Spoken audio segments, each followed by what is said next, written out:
Regresamos con más Despierta con CDN. Hoy tenemos el agrado, el gusto de recibir en la casa temprano a Abel Martínez, candidato a la presidencia de la República por el Partido de la Liberación Dominicana, a quien le damos la cordial bienvenida a este espacio. Muchísimas gracias por acompañarnos. Bienvenido. Saludos, yo feliz de estar con ustedes y compartir con este gran equipo de comunicaciones. Vamos a comenzar por la campaña. Si es por foto, está creciendo. La del fin de semana pasado. No me dejes los videos. Yo veo mayormente la foto. Los videos me llegan a mí. Okay. Y tu equipo, Marchena, dicen que cada vez se siente más, va increciendo la visita a la comunidad, a las provincias. Eso lo palpa tú con la experiencia que tienes a nivel de campaña política. Bueno, ya llevamos 3 años en los recorridos por todo el país, pero obviamente en este trayecto de la campaña hay más entusiasmo, hay más protagonismo, la gente ya siente que está más cerca la decisión y se integra más. Y eso lo hemos podido reflejar en todas las actividades que estamos desarrollando. Por ejemplo, el fin de semana estuvimos en San Cristóbal, pero no solo en una sola actividad. Estuvimos en Palenque y ahí hubo un desbordamiento. Entre Palenque y Nigua, entre Palenque y Jaina, entonces en todo el trayecto la gente salía a las calles, mostraba esa algarabía, muestras positivas de nuestra candidatura y además cada actividad desbordada de gente. Eso sí, como usted dice, se está reflejando en este proyecto de nación que estamos encabezando. Y fuerza que hay, porque para ese trajín hay que tener, como diría un hípico, fondeo.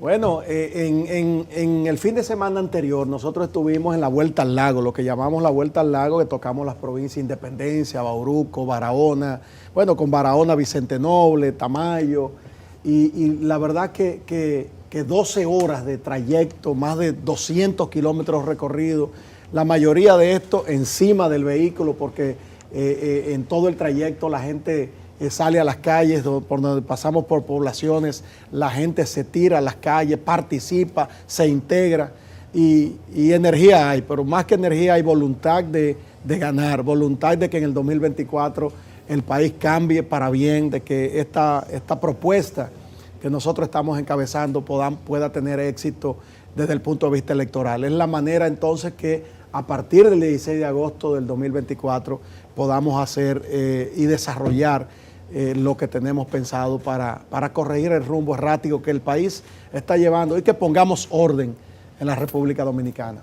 A ver, hay un camino inicial que recorrer y es a febrero. ¿Cuál es el trabajo que está haciendo el candidato con esos candidatos y precandidatos municipales? Porque hay que ganar febrero para luego ir a mayo. Bueno, estamos proclamándolos, estamos logrando consenso en la mayoría de lugares. En el caso de la municipalidad, estamos concluyendo también algunas propuestas de alianza con otros partidos políticos, que ya en las próximas semanas empezaremos a juramentar los que son frutos ya de estos acuerdos. Pero no hemos parado, todos los fines de semana tenemos proclamaciones de candidatos ya a alcalde que tenemos definidos, sea por encuestas o como candidato unificado del Partido de la Liberación Dominicana, y impulsándolos hacia adelante, a que hagan el trabajo junto con el Partido de la Liberación Dominicana, que aglutinen sectores de las comunidades, de su municipio, para que entonces en febrero podamos tener éxito electoral desde las elecciones municipales. Se ha dicho que se va a ampliar las alianzas en municipios con mucha población.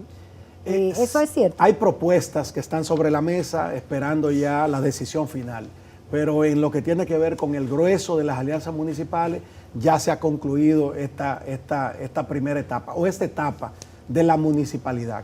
Solo quedan algunos municipios que en los próximos días se decidirá si hay acuerdo o no.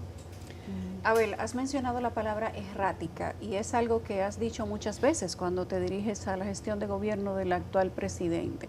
Esta es una campaña diferente a la campaña del año 2020, cuando la gente tenía bien definidas cuáles eran las cosas que no quería más. ¿A qué te refieres con errático? ¿Cuáles son las cosas, según tú, tus análisis, tus encuestas, que se hacen mal en este momento y que podrían definir las elecciones del 2024? Sí, las encuestas van en una sola dirección cuando se palpa el sentimiento de la gente.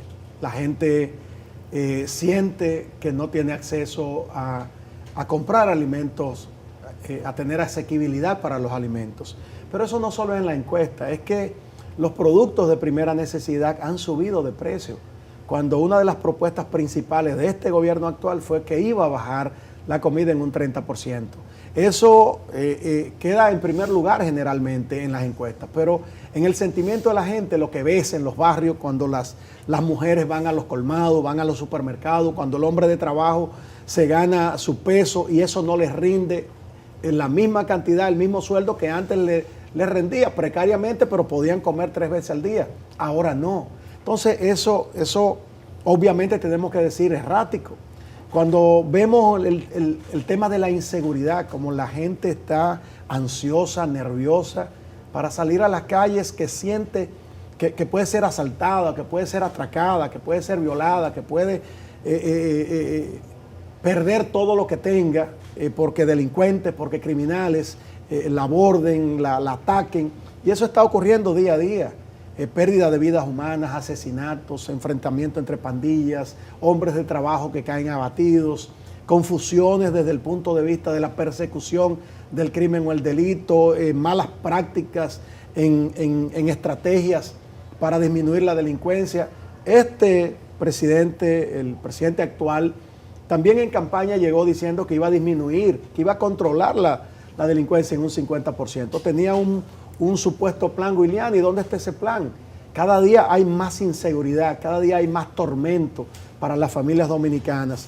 Y eso entonces podemos decir que es errático, porque usted no solo es que las cosas han empeorado, es que usted dijo que la iba a mejorar.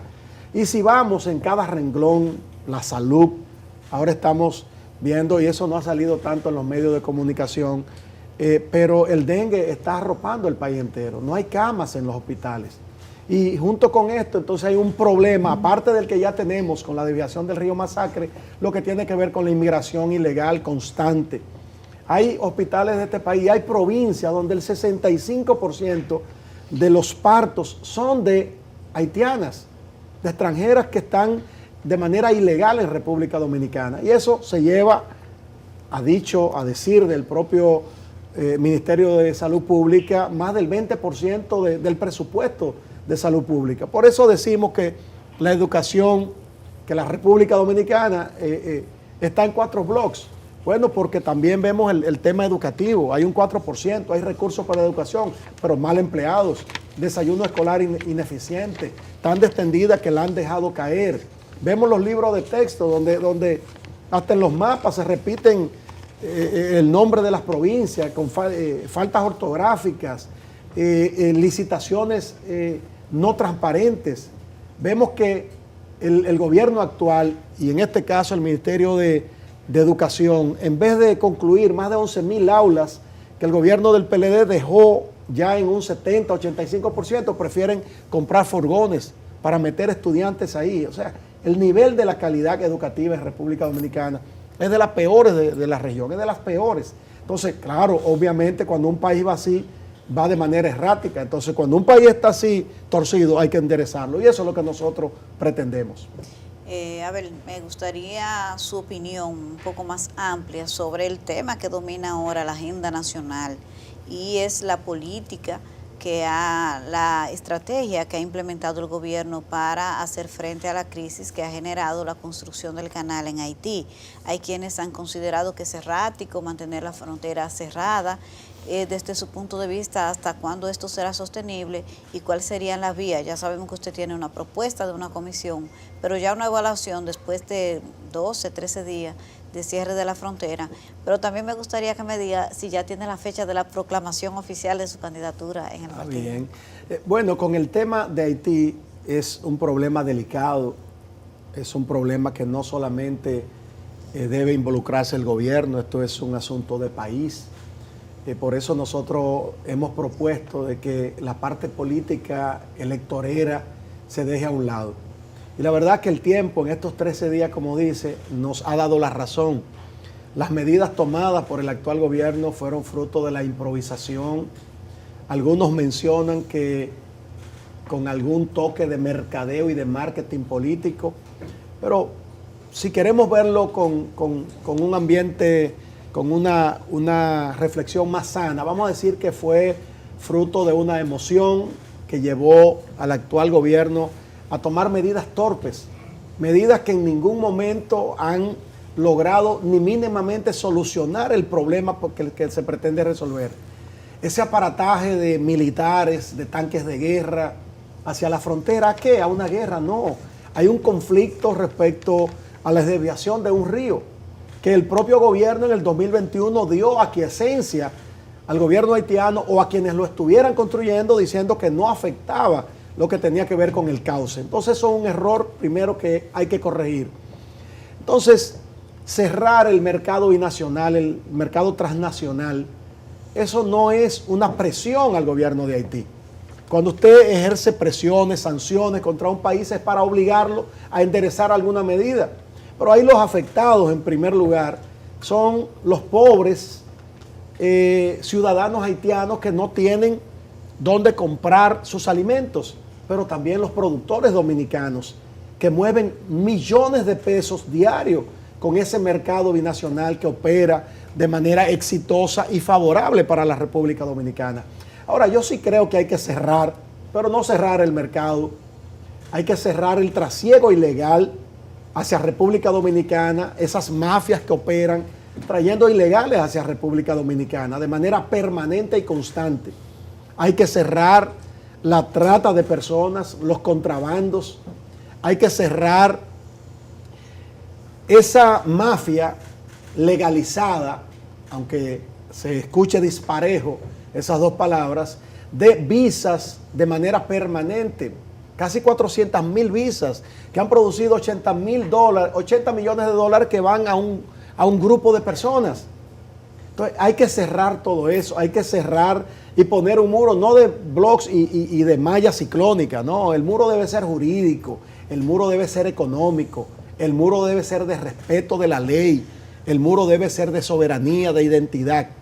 Y cada día en eso estamos peor. Ahora bien, creo que aunque el presidente de la República usó un escenario incorrecto, un acto proselitista en San Cristóbal, con un polideportivo con adeptos electorales, hizo una propuesta de que nos uniéramos todos. Yo estoy de acuerdo.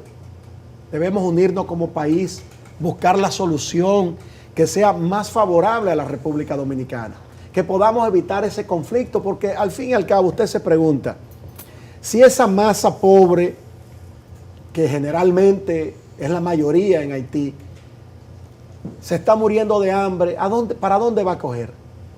Y si esas turbas o esas masas humanas deciden arrancar para la República Dominicana, ¿qué van a hacer esos tanques de guerra? ¿Qué va a hacer el ejército dominicano? ¿Le va a disparar? Entonces, hay que tomar decisiones firmes, pero también decisiones frías. Nosotros valoramos de manera positiva de que sectores, y fue nuestra propuesta, de que podamos unirnos en buscar una solución a este conflicto del río, pero también hay que seguir la discusión con respecto a los millones de haitianos que hay de manera ilegal. ¿Que los necesitamos en las construcciones? Sí. ¿Que los necesitamos en los sembradíos? Sí, pero dentro del marco que la ley nos permita, con controles y con orden, no en la manera desordenada, ilegal, atentatoria contra nuestra Constitución que actualmente está pasando. Y la proclamación ya será en octubre. Hay una fecha tentativa, pero la vamos a confirmar más adelante, que es el 22 de octubre. Candidato, quiero preguntarle, ¿cuál hubiese sido su fórmula de respuesta ante una situación como la que se ha presentado en Haití, tanto en el ámbito de la crisis de seguridad que vive la vecina nación y que mantiene, por ejemplo, en localidades como Jimaní, en una crisis permanente porque no pueden llevar la mercancía. Se han quejado de que hace más de 2 años están sufriendo por la afectación de las pandillas del otro lado de la frontera, y específicamente sobre el tema del Río Masacre. ¿Cuál hubiese sido su ABC en el tema de la acción, más allá que la crítica hacia la actual administración? Y la segunda pregunta es, ¿cuál es su apreciación sobre la reciente movilización que ha sostenido el expresidente de la República, Leonel Fernández, en el que dice tiene 2 millones de firmas en su padrón? Fíjese, lo primero que el mercado comercial transnacional nunca, en este momento, no debió cerrarse. No solo es Jimaní, es que en Pedernales, en Dajabón, en Independencia, en Elías Piña, están sufriendo las consecuencias de no tener cómo vender sus productos. Hay productores de huevos que tienen 2 millones de huevos que se le están dañando, porque mueven generalmente millones de huevos que le venden al vecino país de Haití todos los días y todas las semanas. Eso no debió, porque eso afecta a la República Dominicana y que afecta a los productores nacionales que de por sí ya están ahogados con la falta de políticas públicas de apoyo a la agropecuaria. Entiendo que el primer paso siempre en una relación entre países debe ser el diálogo franco, sincero, de respeto, y eso debió agotarse de manera clara, transparente. Hubo un intento que lo que agravó más la situación, porque el gobierno dominicano, a través del Ministerio de Relaciones Exteriores, admitir que Haití no estaba violando el tratado de 1929, ya le está dando lugar a que continúe haciendo lo que nosotros consideramos que es incorrecto. Entiendo que el río debe ser usado por ambos países sin que uno afecte al otro. Eso se puede. Y hay casos en otros países que comparten en la frontera caudales de río y lo hacen con organización y sin que exista conflictos. Debió agotarse ese primer paso. Lo segundo es que no es el gobierno haitiano, como ellos han admitido y como desde República Dominicana sabemos que lo están haciendo. Son sectores privados en la República de Haití, aunque el gobierno ya se ha sumado al apoyo de esta construcción privada que están haciendo.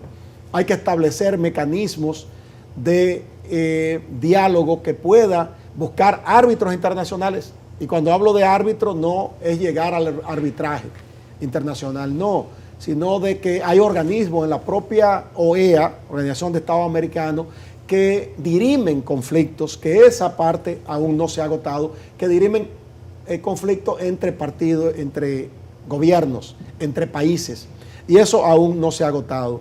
Creo que no debimos cerrarnos, tomar medidas apresuradas para unificar como está unificado Haití, que en nada ellos se unifican.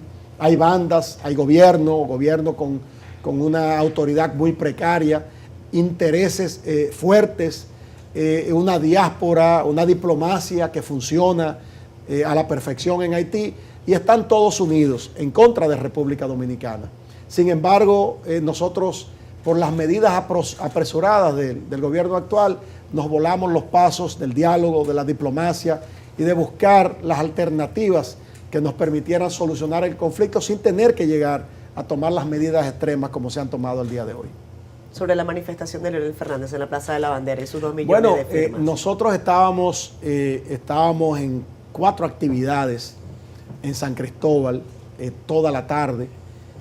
Las fotos que vimos, las fotos reflejan que no fue un éxito, pero también nos explican que los espacios en verde se le puso como condición que no pudieran llenarse, que el tránsito no podía detenerse. Entonces quizás hay algunos factores que no ayudaron, pero no tengo elementos para evaluar de manera correcta cómo estuvo eso. Lo que sí podemos evaluar es que el PLD nos movilizamos en 4 municipios en San Cristóbal y fue todo un éxito. Proclamaciones de alcaldes en Palenque, en Jaina, en Nigua, que el pueblo se desbordó en las calles y fue todo un éxito. Bueno, vamos a ir a una primera pausa comercial en esta entrevista. Ya regresamos con más. Abel Martínez hoy con nosotros en Despierta con CDN.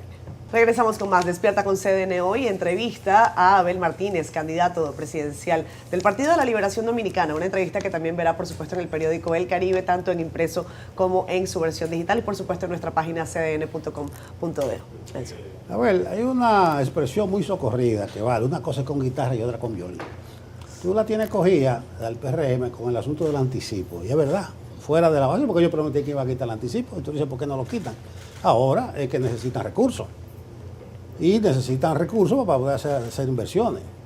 Entonces, me imagino que tú quitarás el anticipo, porque ya que lo está criticando, pero ¿cómo tú vas a aumentar las recaudaciones y garantizar inversiones? Sí, primero debo decir que en cuanto a las actividades de San Cristóbal, también estuvimos en Yaguate, que fue un acto multitudinario en un polideportivo. Con respecto al anticipo, no solo es que lo vamos a eliminar, es que ya iniciamos con nuestro bloque de diputados la eliminación de esto mediante una ley como debe ser, no esperar el 16 de agosto del 2024. Esto es una soga en el cuello de los emprendedores, de las microempresas y de todo aquel que quiere producir. Al nosotros destrabar, al nosotros quitarles esa soga que tienen empresarios, que tienen empresas, que producen empleos, que mueven la economía, eso se va a revertir de manera positiva en la dinamización de esta. Al final, el gobierno, y este actual gobierno así lo ha dicho, no es dinero lo que necesita. Este gobierno lo que necesita es saberlo invertir y saberlo emplear de manera correcta. Hasta con el dinero, y lo decía el de Asuntos Internos, que se pierden 8.000 millones de pesos en caso de que se eliminaría el anticipo. Bueno, 8.000 millones de pesos se van solo en publicidad. 8.000 millones de pesos se van en dinero mal empleado en los diferentes ministerios que no saben gerenciar los recursos a favor de la población. Ahí tenemos los préstamos y ya la deuda consolidada del gobierno central va en más de 24.000 millones de dólares. A diferencia y más que los gobiernos, los 12 años del expresidente Leonel Fernández y de los 8 del presidente Danilo Medina y del Partido de la Liberación Dominicana, con la diferencia que antes, en los gobiernos del PLD, las obras están ahí. En este gobierno, con esos 24.000 millones de dólares, no pueden exhibir una obra de bien y de bienestar para la población que la puedan exhibir de manera clara. Entonces, no es cuestión de dinero, es cuestión de saberlo emplear, de saberlo utilizar, de gerenciarlo de manera correcta. La ejecución presupuestaria en las diferentes instituciones del Estado es precaria. No hay una movilización de esos recursos que, como bien decía el propio presidente, en algún momento no sabían qué hacer con tanto dinero. Es que no saben cómo hacer para que eso se convierta en bienestar para la población dominicana. ¿Por qué no invertir en el campo dominicano? Nosotros pretendemos hacer la mayor inversión en lo que tiene que ver con el área rural, los caminos interparcelarios, la tecnología, la creación y apoyo a los agricultores con canales de riegos, que podamos tecnificar lo que tiene que ver con la producción y eso disminuir los costos. Pero para eso se necesitaría más dinero de lo que se tributa. Tú harías una reforma fiscal. ¿Y en qué consistiría? Bueno, con respecto a una reforma fiscal, lo que hay es que sentarse de manera sincera con todos los actores, con el empresariado, con la sociedad, con el gobierno. Primero tiene que haber un diálogo franco y sincero antes de hablar de una reforma fiscal. Nosotros pretendemos, con la eliminación del anticipo, es apoyar a los sectores productivos, que son los que le dan movilidad a la economía, como está pasando actualmente, que hay una movilidad en el sector construcción en los últimos años, en los últimos 6 años, que ha decaído en el último año. Y eso ha traído consigo entonces pérdida de empleos. Como dicen y como están los datos de la Organización Internacional de Trabajo, la OIT, en el empleo privado solo hay apenas 107.000 empleos del sector privado, mucho menos que en años anteriores y mucho menos que en la época prepandemia. Entonces hay un problema de gerencia del Estado Dominicano que trae consigo entonces constreñimiento de la economía, que trae consigo pérdida de empleos, que trae consigo el menor poder adquisitivo en lo que tiene que ver con lo que cobran, el salario del trabajador dominicano. A ver, propuestas en salud y educación. Te escuchaba hablar de todas las cosas malas que se están haciendo en educación. ¿Qué trae el programa de gobierno de Abel para ver si de una vez y por todas se logran mejoras palpables en educación y qué tiene el programa para el tema de salud? Mira, nosotros hemos dicho que el 4% para la educación no basta que esté asignado. Nosotros lo aprobamos cuando éramos presidente de la Cámara de Diputados a instancia del sometimiento que hizo el presidente de la República de ese momento, Danilo Medina. Se aprobó el 4%, pero el 4% primero tiene que haber un plan definido, una estrategia en esa dirección. El gobierno del PLD inició con la construcción de más de 26,000 aulas, con laboratorios que pudiera entonces tecnificar el área pedagógica, que pudiera el estudiante tener un mayor nivel de conocimiento más adecuado. La formación docente es imprescindible. Usted, y yo soy hijo de profesores. Mi madre fue maestra 30 años, mi padre 20. Sé lo que es el valor de la enseñanza, pero la enseñanza que vaya en armonía con ese plan que pretendes implementar a partir de que tienes los recursos. Entonces, la formación docente tiene que ser innegociable, pero también tiene que haber incentivos para que quienes se formen como maestros, como profesores, no solo tengan el interés de hacerlo, sino que esa vocación que llevan por dentro puedan transmitirla a sus estudiantes. Hay que crear incentivos también a los profesores que van y dan clases en los campos, clases en el área rural, que a veces mandan a una contratada y dura 8 meses sin pagarle. Hay que fortalecer lo que tiene que ver con el desayuno escolar, con la tanda extendida. Tenemos que crear los escenarios y los espacios que no tengan que irse a una iglesia o debajo de un árbol, como sale diariamente en las noticias, que tienen que tomar clases en lugares que a veces el techo se desploma. ¿Y por qué hacerlo si tenemos las herramientas, si tenemos los recursos? ¿Cuál es el plan en lo que tiene que ver con los propios libros de textos? Que vemos la improvisación, licitaciones de furgones. Entonces hay que retomar el camino de la formación docente, de la tanda extendida, el desayuno escolar. Tenemos que integrar a toda la sociedad, porque la educación no solamente debe ser desde las aulas, sino desde el hogar, y eso tiene que estar conectado para que pueda ser funcional. Entonces el dinero está ahí, es cuestión de saber implementarlo. ¿Por qué no terminar las aulas que en más de un 85% están construidas? ¿Por qué licitar furgones? ¿A quién vamos a beneficiar? Vamos a meter a los estudiantes en estos furgones. Entonces, así no debe ser. Entonces debe haber un plan integral. Es como que usted tenga los recursos para construir una casa. Usted va al solar, usted dice, tengo 300 millones de pesos. Y usted dice, aquí voy a hacer una casa de 300 millones. No, primero haga el plano. Usted tiene que saber cuántas habitaciones tiene, qué tipo de blocks, cuántas plantas tiene. Asimismo en educación. Es el plan, la estrategia que vaya en armonía y acorde con la calidad educativa. Y entonces poner los recursos. Abel, a pesar de que ahora eres dicen precandidato por formalismo, pero no hay nadie más que aspire en el PLD. Eso te da la categoría de candidato, aunque todavía no haya sido proclamado. Independientemente de eso, eres el alcalde de la ciudad de Santiago, quizás una de las ciudades más importantes que tiene el país y la que aporta mayor parte de la producción nacional. Para hacer ese crossover hay que dejar un legado para que las cosas se hagan de manera organizada. ¿Cuál va a ser ese legado que le va a quedar a los ciudadanos de Santiago, a todos nosotros prácticamente los que estamos aquí, de el alcalde que pasa a ser candidato a la presidencia de la República? ¿Qué se va a exhibir cuando Abel ya no sea alcalde? Bueno, nosotros hemos impreso lo que es el orden, las reglas claras. Santiago, cuando nosotros llegamos allí en 2016, era una ciudad perdida, llena de gusanos, ratones, un vertedero incendiado, que eso los santiagueros era lo que respirábamos. Más de 2.000 vertederos urbanos que nos daba vergüenza a los santiagueros, pero además alejaba las inversiones.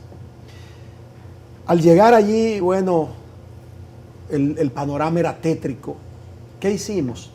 Primero, limpiar a Santiago. La primera misión que tiene un alcalde es limpiar la ciudad y crear los mecanismos para que no esté limpia un día o dos, sino que se mantenga limpia de manera permanente, porque las 1000 toneladas que produce el municipio de Santiago es diaria. Tú las recoges hoy, pero mañana ya esas 1000 toneladas se producen también. Y nosotros entonces creamos ese mecanismo, esa organización, dividimos a Santiago, hicimos un acto efectivo de gerencia municipal para que hoy en día tengamos la ciudad más limpia, pero también la ciudad más ordenada.